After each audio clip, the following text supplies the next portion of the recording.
Grief is not the end of your story, it's the beginning of a new chapter. Welcome to the Empower Grief Journey podcast. I'm your host, Chris Mamoni, and I'm the founder of the Empower Grief Journey coaching and podcast platform. This podcast is your dedicated space for healing, growth, and transformation. Each episode brings real conversations with people from around the world who have navigated grief and discovered the strength to create new inspired beginnings. Together, we'll walk from grief to empowerment through stories, practical tools, and actionable insights. You'll uncover the hidden gifts within your grief, reclaim your personal power, and step into a future filled with courage and hope. Today, I have an amazing guest with us. His name is Dr. Bob Cutillo. Bob shares his journey of caring for his wife through terminal cancer and exploring struggles faith people have in facing illness and mourning and death. For most of his life, Bob has worked as a family physician in the United States in urban primary health care in Chicago, Washington, D.C., and Denver. Bob and his wife Heather also lived in Zaire for 3 years to help start a healthcare center for the community down there. His wife Heather sadly passed away in 2023 after a 3 year journey with cancer. He has two children, four grandchildren, and a cat named Samwise Gamgee. And so, without further ado, Bob, welcome to the podcast. Thank you, Chris. Glad to be here. And I have to ask, is Samwise with us today? He just passed underneath my feet. Yes. Okay. Make sure he's going to stay in his own part of the house today while we're eating. Okay. Heck of a deal. Well, I just wanted to say thank you for jumping on the podcast today and being willing to share your grief story and your healing journey. I know I've been through a lot of cancer journeys in my family, and my heart tugs for you in a lot of ways to have lost your spouse, Heather, to cancer. I know that's not a very easy journey or comfortable one for that matter for many people who go through that. But I just want to say my condolences to you on that front. Thank you, Chris. Very thoughtful of you. So what I wanted to do to start the podcast today is I'd love for you to share with listeners a little bit more about yourself and share with us, what that cancer journey was like for you and Heather. Yeah, I'm a physician, and so that is something that sort of put me in a unique situation when my wife got sick. I had been practicing medicine as a family doctor for almost 40 years when Heather got sick in 2020. Um, I spent a lot of time during that period of my life trying to integrate my Christian faith with my practice of medicine. So I gave it a lot of thought and and prayer, and just always sought to bring my faith into the room with my patients to care about them and to try to understand how medicine and health function in a society, if there is a God compared to if there is no God, and what the difference would make. And so, sometime a while ago, 2016, I wrote a book called Pursuing Health in an Anxious Age, where I tried to give a biblical view of health and sickness and death. And I thought when I wrote that book that it would be helpful to other people, but I actually thought it would be helpful to me because I'd be better prepared for when those things happen in my life. But I think what it didn't prepare me for, I think I'd be better prepared if it was me that got sick. But when it was my precious wife that got the diagnosis of terminal cancer, that was something I was really not ready for. It happened in March of 2020, which is right around the time when COVID was becoming a dominant unknown in our healthcare arena. And Heather got sick, and we got some testing done, and we found out that she had an incurable cancer. And that happened as I was working in a homeless shelter in Denver here. And I remember the night we got the phone call was a Tuesday. And on Wednesday, I had a shift, and I realized sometime in the night that I couldn't go back to work because at that point, we didn't know very much about COVID. And I knew that I couldn't expose myself to COVID in the workplace and come home to my wife, who was going to be on chemotherapy, had cancer. I mean, we didn't know what all of that could be. So I basically stopped working at that time. And then as Heather's journey of being with cancer for 3 years went on, I had to eventually give up my job. And my job at that time became to take care of Heather. And so during those 3 years, Heather and I walked a journey together, and I promised to be with her, every step of the way. And that's what I sought to do. So I would say my main work during those years was being my wife's spouse and friend and husband.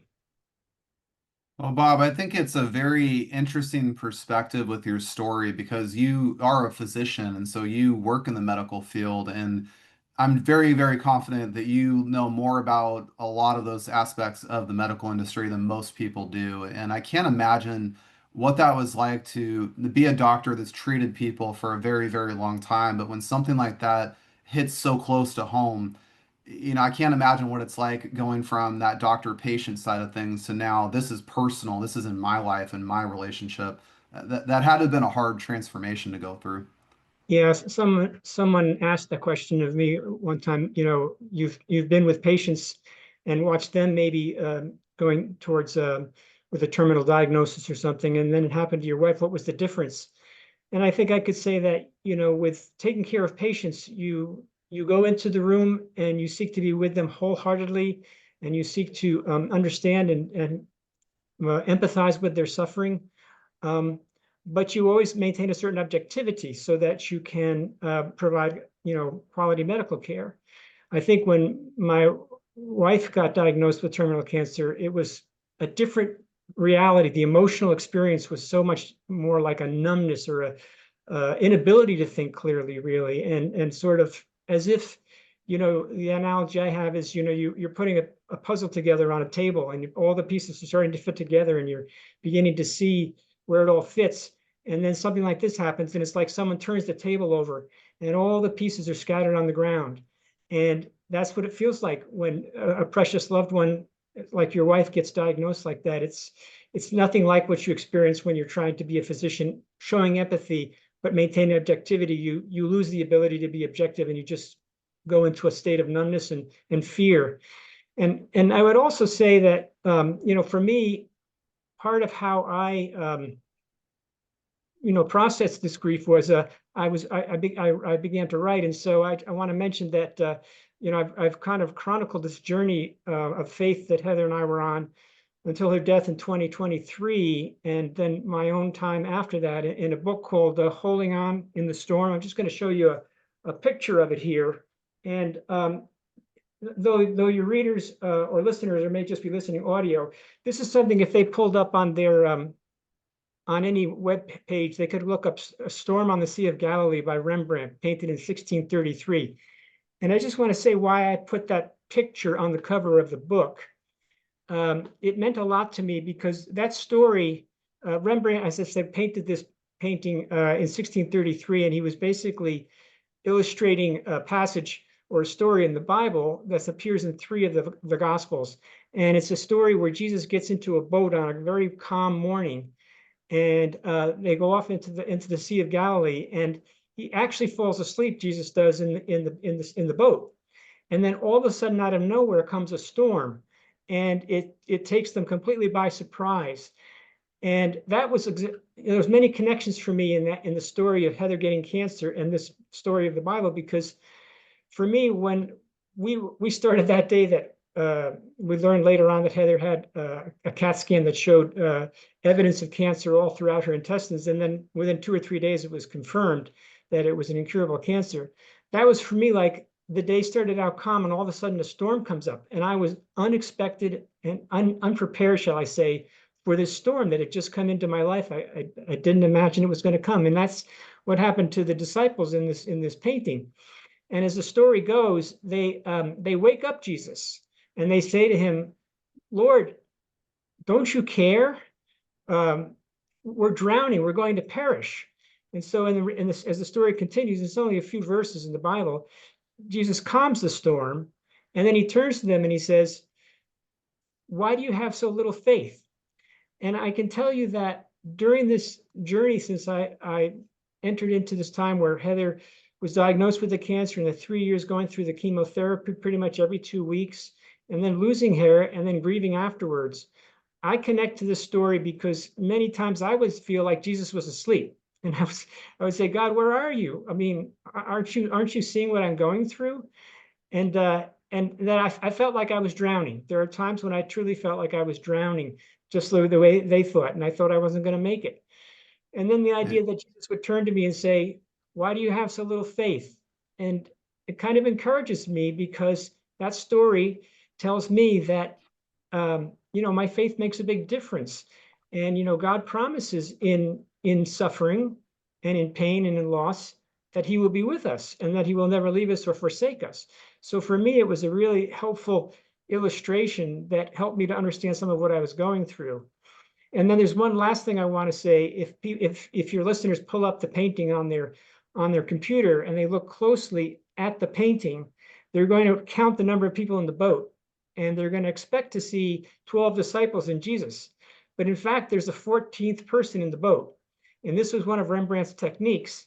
He himself is in the boat and he painted himself. He's the central figure in the middle of the picture, and he looks like he's 27 years old, which was his age when he painted it. And he's looking right at the person who he's looking right at you, and he's holding on.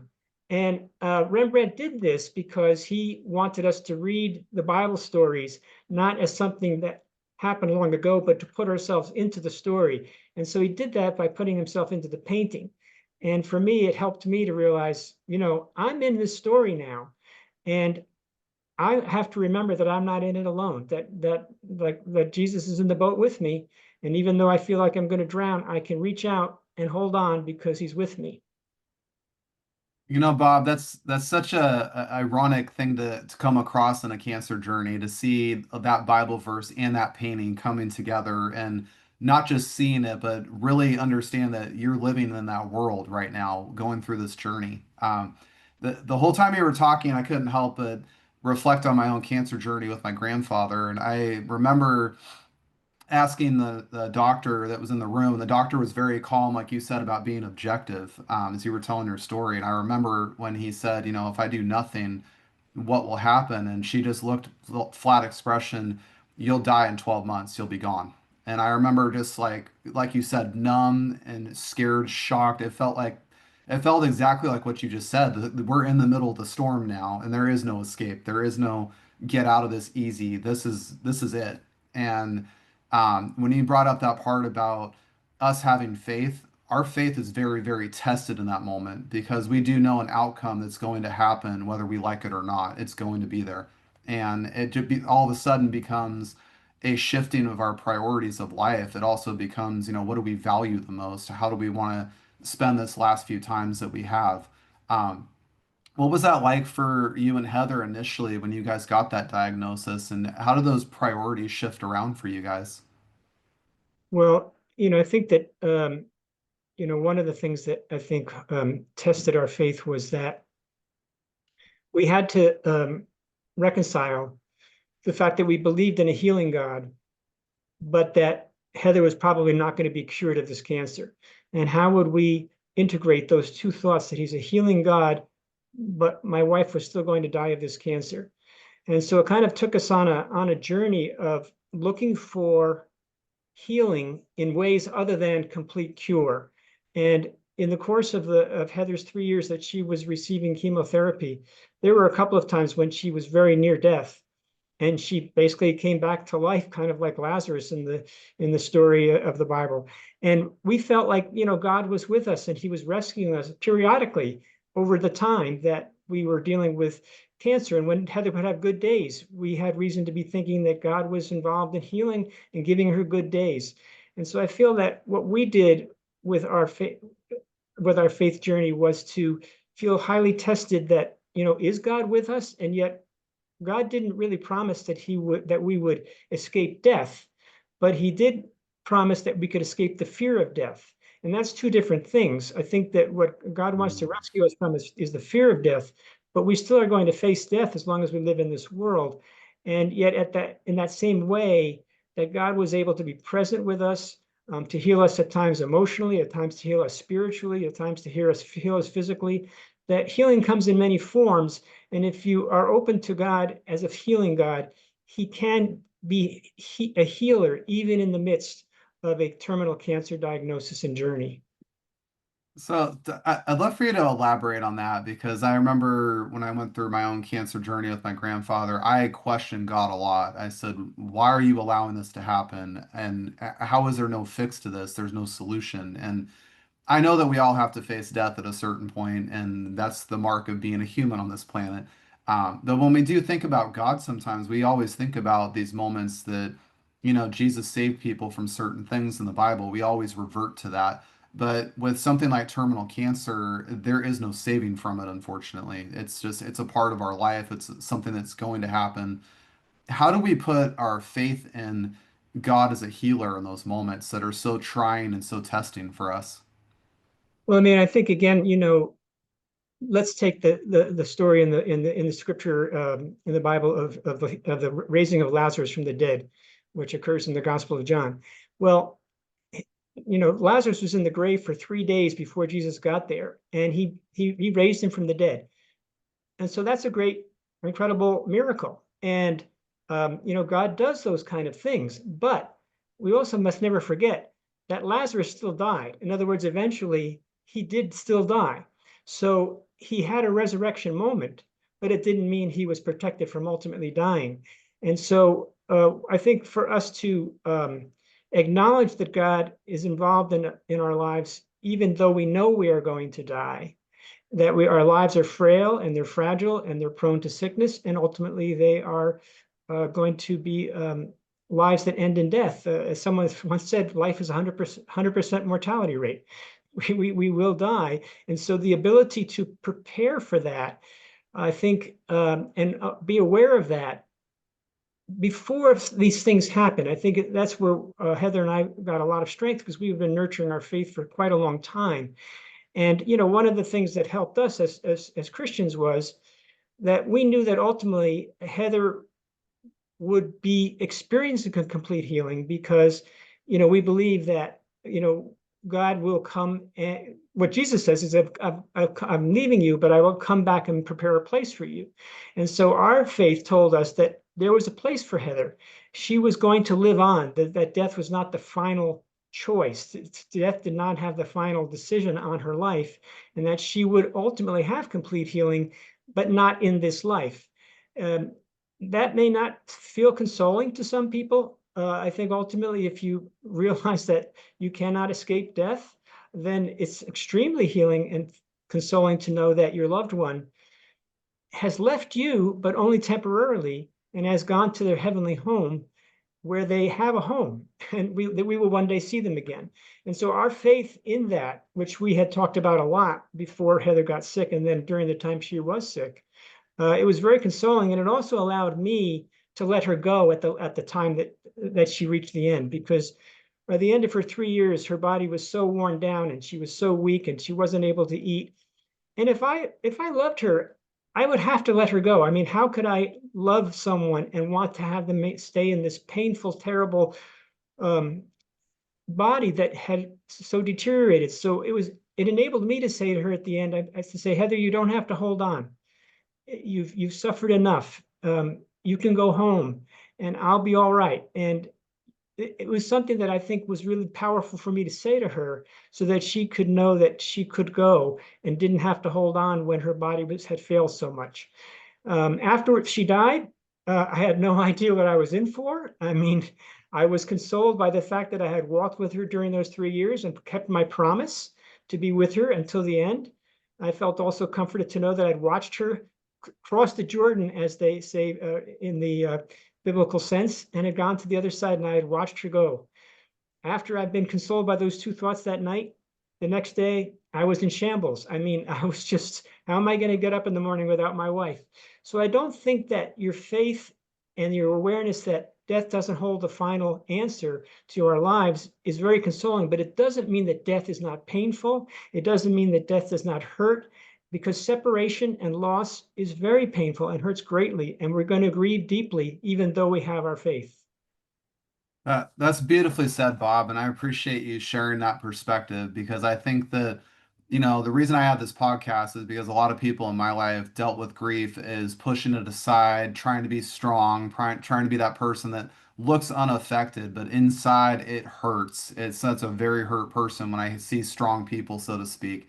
And I think that when we do go through losing somebody to cancer, for example, and watching them go through that process, the suffering, watching them take their last breath, we're really reflecting on a whole life we've had with somebody, and we're reflecting on all the memories we have, the emotional attachment we have with them. our relationship. There's so much that goes through our mind in that moment, and then it's gone because it's out of our control. We can't decide when that moment's going to be. Yeah. And I appreciate you saying that our faith is separate from being a human and having emotions, because I do feel like grief in a lot of ways is very misunderstood. It's something that people don't really allow themselves to feel fully. And for you to describe falling into shambles the day after that, that's a completely normal part of the human experience. And that really means, by the way, that grief is very much love with nowhere to go at that point. And for us to acknowledge the power in that and understand that that's what our grief is, I think would give us a lot of strength in these moments where we do go through loss. Yeah.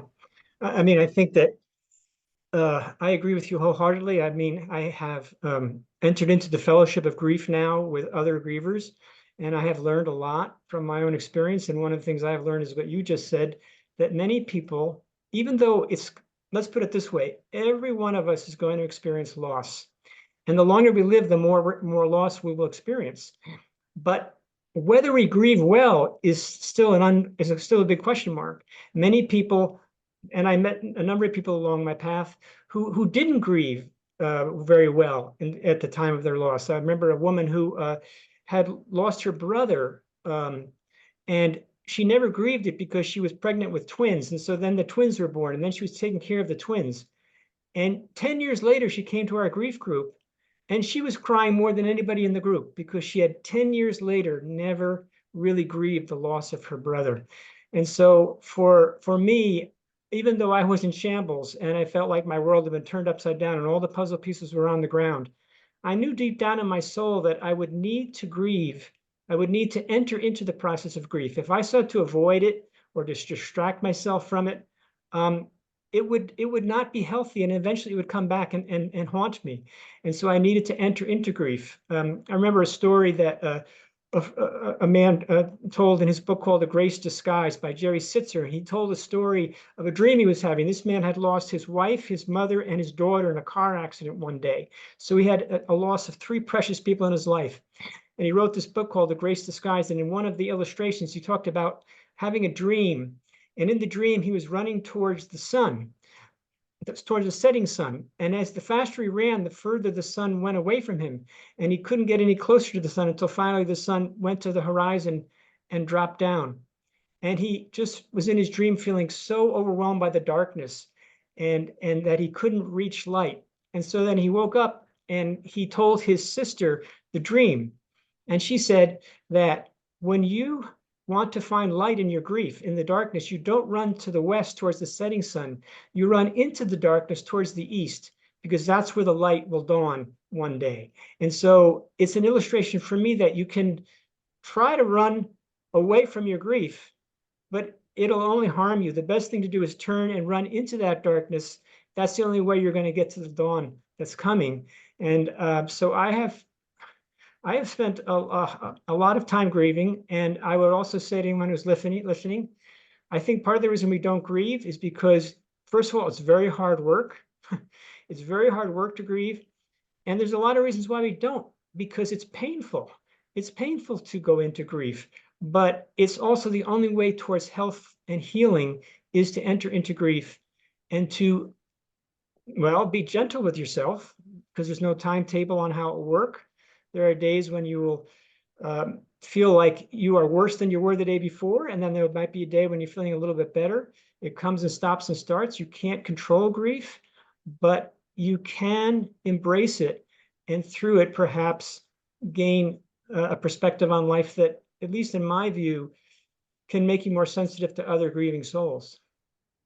Well, I think, grief offers us what I like to call gifts, lessons, and blessings, is what I like to say that grief gives us. And, me, for example, I was always moving very fast paced in my life, one thing to the next. I was always jumping around doing things. And when I went through grief in particular, everything slowed down. All of a sudden, it really became, what do I want to focus on? What has meaning in my life? What does this moment, by the way, mean? When I lose somebody to cancer, what's this mean? What's this going to do for me? And when I got into that place of realizing that this wasn't a terrible thing that had happened, yes, it was sad and it was hard. It was very hard. But when I had to look back, I said, my grandfather no longer has to suffer. He no longer has to be frail and weak and deteriorate like that. He's free.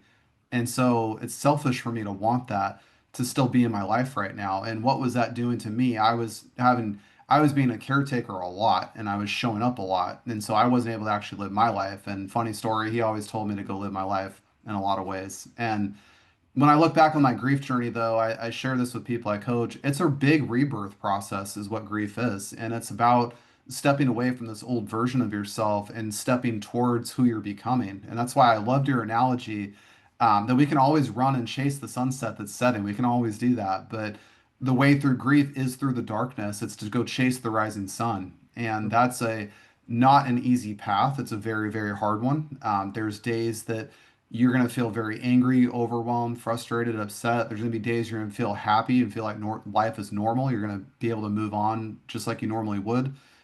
Grief is always moving, it's always fluid. And so I think what you said about being gentle with ourselves is so important to understand that we're going to have good days, we're going to have bad days. And, Bob, you went on a cancer journey like me. You saw that people that go through cancer have good days, they have bad days, and it always oscillates. It's never the same. And Mm. so I think it gives us a lot of compassion. I think it gives us a lot of empathy and a deeper level of understanding so that when we meet other people out in the world and we see somebody go through something similar, we can ultimately say, I can understand where you're coming from, or I can see how you're feeling right now, or I'm able to hold space for you and help you go through this process. Yeah, I think it's a big gift. yeah, yeah. I feel that, we have a lot of choices to make when we enter into grief, and sometimes we make bad choices, sometimes we make good choices. And it's helpful, I think. I would say to anyone who is, realizing that they're going to need to go through grief to get to another place in life. In one sense, you can't um,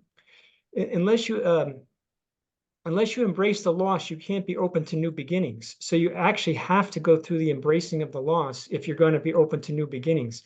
And that doesn't happen, suddenly. It happens over a long process. I'm still in the middle of it. I mean, I have a feeling that um, I'll be grieving in some form all my life for missing my wife.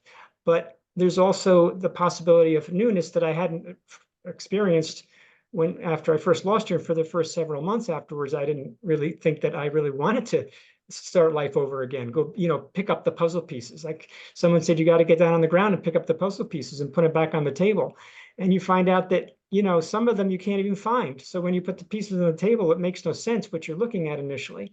But then over time, you realize, oh, here's another piece that I found that I didn't think was there anymore. I found it. Or maybe a new piece comes in, and so then you become open to maybe the picture forming again. But it's a process. It's not something that you resolve or fix or get a solution for. It's more you integrate your loss into your life rather than you Mm. solve the loss.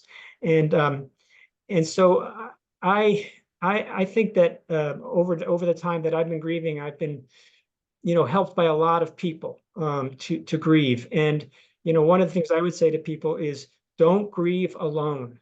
Don't grieve in isolation. It's one thing to say I'm going to grieve, but grieving in isolation is very unhealthy because your mind's not working well, and you really need other people's opinions and views and love in your life. And so I chose very early on to be very vulnerable about my grief and enter into relationships with people who I could trust with my feelings and my grief.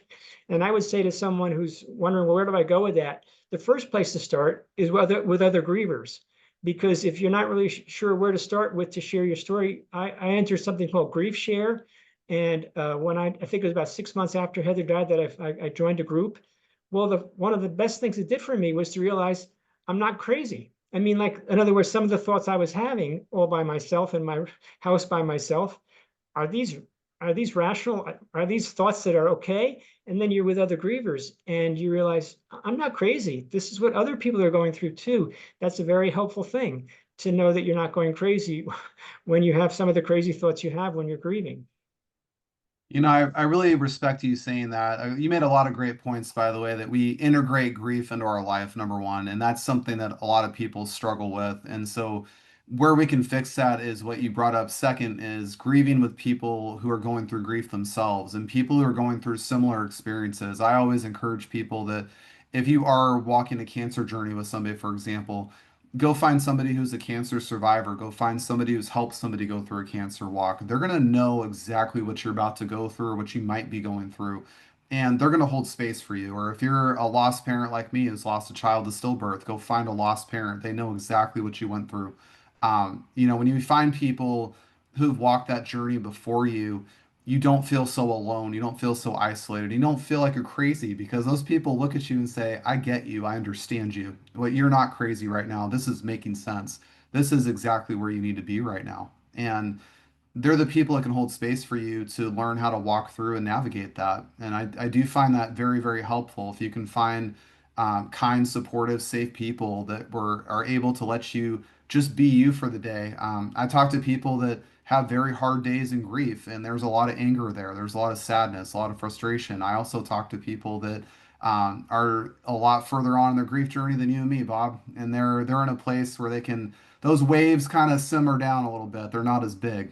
Um, but I just think that there's so much we can learn in the grief space from other people who've walked our similar walks. There's so much we can learn that can help us navigate it just a little bit easier. Yeah, and being with people like that gives you the courage to be vulnerable. I think it's important to say that in our society, vulnerability is not something that, is part of our culture to be vulnerable. Our culture prefers strength and success and looking good and feeling fine. And so, that's what you'd be tempted to do is just walk into the world and, take on the world's perspective on how you're supposed to respond, but I don't think that's a good thing. And but I found not only with fellow grievers, but with friends who walked with Heather and I through the journey, and then were with me afterwards. I had some really trustworthy relationships, and when I would share my vulnerability, I thought, oh, they're probably don't want to talk about this or hear this. I found that the more vulnerable I was, the more our relationship grew, and they became vulnerable in return to me. I think vulnerability is actually attractive because we all deep down, if when we really get quiet with ourselves, we know we are vulnerable and not like independent, self-creating, self-managing creatures. We need others, and we are dependent on others, and yet the world doesn't reward that. But when you're with someone who's vulnerable, it invites your vulnerability. And I can't remember time after time where I would say, "Thank you for listening to me." And thank you for praying with me. And they would actually say, no, you have helped me by being vulnerable, because now I'm more in touch with my own vulnerability. So as long as you can find trustworthy people in your life, and I'm sure that they're there, especially the fellowship of grief. If you can't find anyone who who you can trust, there's a fellowship of grief you can find. And your vulnerability will encourage vulnerability, which ultimately is, I think, a more human and healthy reaction to life. So, Bob, I'm really glad you brought up vulnerability because I don't talk to usually many men in the grief space, by the way, because men are very taught in this way of be strong, be tough. I've heard all these things like suck it up, be a man, be a tough guy. And as you said, society doesn't reward vulnerability for some reason. It rewards the strong, tough mentality, but doesn't really reward that vulnerability side of things. What would you share with men that are going through grief right now that maybe struggle with that vulnerability? And, is there any advice you could share to help them want to open up a little bit more? Because I feel like a lot of men out there kind of suffer in silence in many ways. And I feel really bad for them too, because they seek, healing in other avenues of things. The ones I have talked to, by the way, there's a guy in my family who went through a lot of grief. They lost their son to suicide, and he ended up binge drinking a lot, ended up getting a DUI and getting arrested. And sadly, people that don't have that ability to share or open up or be vulnerable oftentimes will turn to things like that where it can start being a destructive force in their life. So I want to open it up to you. Do you have any advice for men on how we can be more vulnerable and understand our own grief journeys? Well, I mean, I guess I can only speak from my own perspective, but um, for me, I, as a physician who was taking care of uh, mostly in my career has been taking care of patients who are underserved, who are poor, who are sort of like in the margins of society. And they taught me a lot about being vulnerable, because when I would work with people who were unhoused and living in margins, and seeing how they were um, trying to live life without a lot of support, and then being with them and listening to them, their vulnerability and helped me to understand that, wow, it really would help if I would open up and be honest with myself about myself more. And so then I began to start to find male relationships that would be permissive of not just talking about sports, but talking about how we're doing, how we're feeling, how we're experiencing things. And for me in our faith, we're often pray together, and prayer often also opens you up to being vulnerable, because you're talking to God and you're opening your. I mean, it makes no sense to talk to someone who can help you if you're willing to tell them where you're hurting, and instead you don't tell them that you're hurting. So, I mean, ultimately, I think it's realizing that um, you need to start nurturing those relationships like now, and not wait till something happens, so that when the crisis hits, you don't have to all of a sudden scramble. You have some people you can go to, and you've already learned how to be in touch with some of the things that you uh, otherwise would have deflected away and buried or not dealt with. I think hanging around vulnerable people, which I did a lot by hanging around with patients in underserved communities, helped me to realize my need for help and for support, and that I wasn't the strong, powerful person that society would make me think I am, because I'm an MD and have a white coat on. So, Bob, I really love that because I think that when we see people, I always use this phrase a lot that there's always somebody out there that has it worse than us in life, in whatever way you want to talk about it. And I think that talking to people who are in underserved areas of life, or for me personally, I have helped a lot of people who were struggling and homeless in my area that I've lived in. And that was buying meals for them or whatever it was that I could give. And what I saw is what you talked about is that those people had a lot of raw vulnerability, and it felt really good to give them a safe place to be there and meet them right where they're at. And they taught me a lot, by the way. I can't thank enough of those people. They taught me how to be more vulnerable with myself, to be more honest, not to put on a facade like society wants. Like you said, society likes us to be, perfectly healthy, happy, not have a problem, be strong. Mm. But I'm realizing more and more that that's a very few percent of people in life are walking that path. There's more of us on the other side of that coin.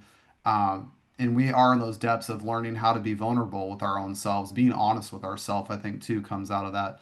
I wanted to ask you, because you're early in your grief process, like I am, a couple years out from things, 3 years out. I wanted to ask you, what have been some big revelations that you've had at where you're at now in grief? If you were to look back, were there some things that you learned through this process, or some things that maybe you didn't really see in the moment, but you recognize now? Well, there's two things that come to mind when you ask that question, Chris. It's a good question. One of the things that you know I think, as I said before, that you have a lot of thoughts when you're grieving, and you don't know which are the good ones and which are the bad ones. And sometimes you need to, talk or share with people, and they can help you discern. But it's important to think well, and to, not let negative thinking or false thinking occupy your mind. And one of the examples that I have of where I really was able to somewhat autocorrect my thinking, or say, this is a good thought. This is the thought you want to nurture, not the other thought. It's the thought that I had somewhere along the line, and it was really during the time that Heather was still sick that I realized it. That when you're losing someone who is precious to you, or have lost someone who's precious to you, one of your thoughts can be, how could they have been taken from me so quickly? How could God have allowed this? If you want to bring God into your conversation, I feel cheated. I feel angry. And you just end up angry at the injustice of the experience you're having, that this person's been torn from your life. And I realize that there's another thought you can have. It's almost like looking down a completely different road. And it's the road that I chose to follow. And that is the thought of, well, you know what, Bob? you never really deserved Heather in the first place. She was never yours to own. She was given as a gift. And, you could have never had her in your life. You did have her in your life, and you had her for a period of time. And I don't see it as something that I should be angry that she was taken so soon. I should be thankful that I had her so long. I mean, and that's two very different Mm. ways of looking at the same thing. But by entering into a view of that person was given as a gift and they were never yours to possess as your own is a very important thought because you have to let go at some point. And you have to, as I let go and said, God, she belongs to you. She's coming back to you. She came from you. You gave her to me for a time. I'm so thankful I had her for all the time. And I learned so much about love and so much about myself by having her in my life. But I know she belongs to you and I'm letting her go. If you never are able to process to get to that place, you're going to be having a stranglehold on a memory or on a person that you have to learn to let go. You have no choice. So that was one thing that I found very helpful to learn and nurture. And you nurture that thought. You don't just have the thought and it's like all of a sudden now I've got that figured out. I just have to be thankful. No, you've got to nurture that thought and practice that discipline of being thankful on a regular basis. So that's one thing that's been very helpful. And the other thing that's been helpful, Chris, is a concept that I write about in the book called the stewardship of pain. And I just want to tell you a little bit about that for a couple of minutes. It's something that really was a very fruitful thought for me, and I think you'll connect to this very well yourself. So there's a story in the Bible it's in the book of Matthew, and it tells the story of a king who has three servants, and he gives to each of them a set of talents. He gives one 10 talents, one 5 talents, and one 2 talents. And he says, I'm going away. And while I'm gone, I want you to make use of those talents so that when I come back, I'll receive a reward for the talents I gave you. So the guy who had the 10 invested them and got 20. And the guy who had the 5 invested them and got 10. But the guy who had the 2 got afraid. He thought, well, if I invest them, what if I lose them? So he buried them. And so when the king comes back, the king is very happy with those who invested their talents, but he's very angry with the one who didn't try to invest his talents. So there's a guy named Frederick Buechner who took that parable and turned it on its head. And he called it the stewardship of pain. And what he said was in the parable, you think that what is being given to each of the three servants is talents. I think the word is talents. And you say, oh, it's some money or it's some gifts or strengths or abilities that you have. How do you nurture those so that when the king comes back, you can show him that you invested what he was giving you? He said, well, besides talents and gifts and strengths, we are also given loss. We are given in life, we're going to experience loss. And not every one of us will get the same portion of loss. Some will get 10 talents of loss. Some will get 5 talents of loss. Some will get only 2. But when the king comes back, he's going to wonder, how did you steward your pain? Not just how did you steward your gifts and your abilities, but how did you steward your pain and suffering for the sake of others? And that thought has really inspired me to think, well, how can I embrace the sorrow and the experience of the pain that I'm having in such a way that I can grow both in my love for God and my love for neighbor. And using that as a concept has helped me to reach out to more people, to care about other people who are still in the world that need my love and care, and to somehow steward my pain. In other words, use it to become more sensitive and responsive to the needs of others and more responsive to the love of God in my life. So the stewardship of pain and the idea that my wife has given to me as a gift that I never possessed are two thoughts that I would encourage anyone to nurture if they're going to process their grief well. Bob, that is a beautiful perspective to have on loss and grief in our life. And I could not agree more. I'm very captivated listening to you share that parable because I haven't heard that before.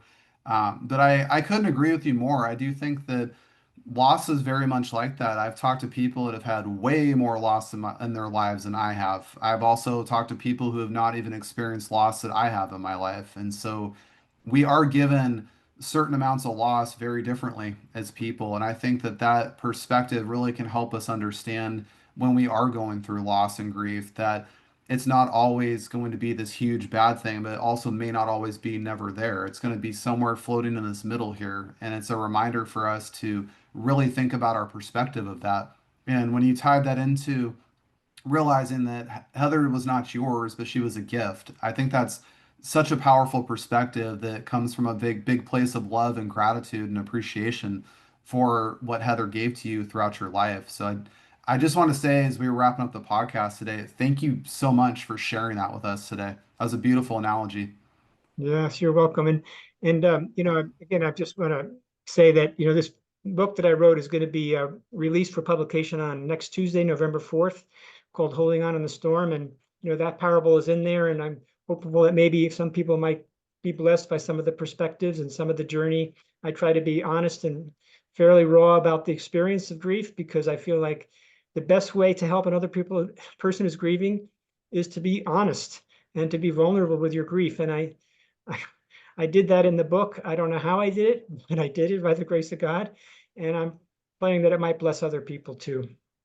Well, Bob, I was actually going to ask you about your book. It sounds like it's coming out next Tuesday. Is this going to be available on Amazon or a different place for us? Where can we find your book? Yeah, so it's available on all retail book sites. It's up on Amazon. It's up on Barnes and Noble.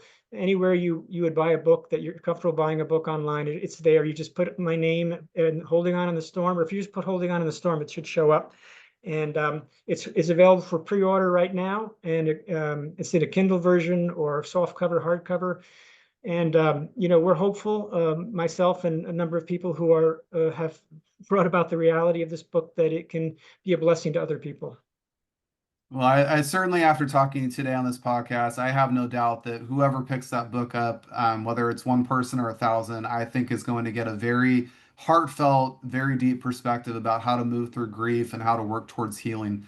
I just think you have such a beautiful story, and this is where I say to our loved ones who have passed on that are in God's hands right now, they were a big, big gift in our life. And we don't always see this right in the moment when we lose somebody. And I don't expect people to see that. But years down the road, when the timing does come for you, you're going to see how powerful a gift they gave you. And that's a big way to celebrate and honor and remember them as we continue living our life here on earth.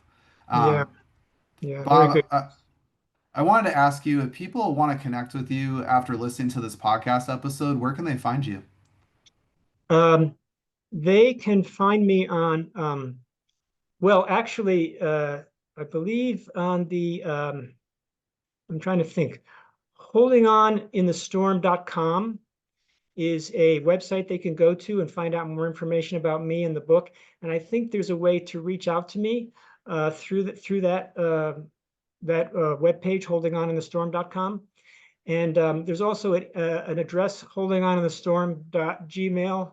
Holdingoninthestorm@gmail.com is another way they can reach me.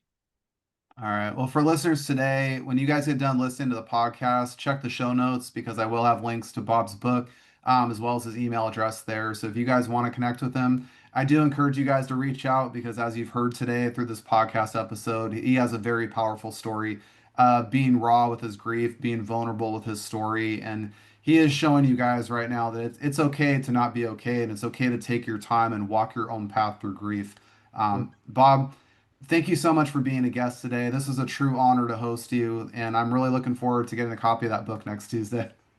Okay, Chris, thank you for having me on. And I think you are um, doing a really good job of supporting people. And I'm glad that you invited me to try to be a help in all that. Well, thank you. I really appreciate that. And I want to thank all of our listeners today for joining Bob and I on today's episode of the Empower Grief Journey podcast. If this episode resonated with you, please share it with somebody you know who could benefit from Bob's story. For more episodes that are designed to empower you and support you during your grief journey, visit empowergriefjourney.com. You can subscribe to this podcast on Apple and Podbean.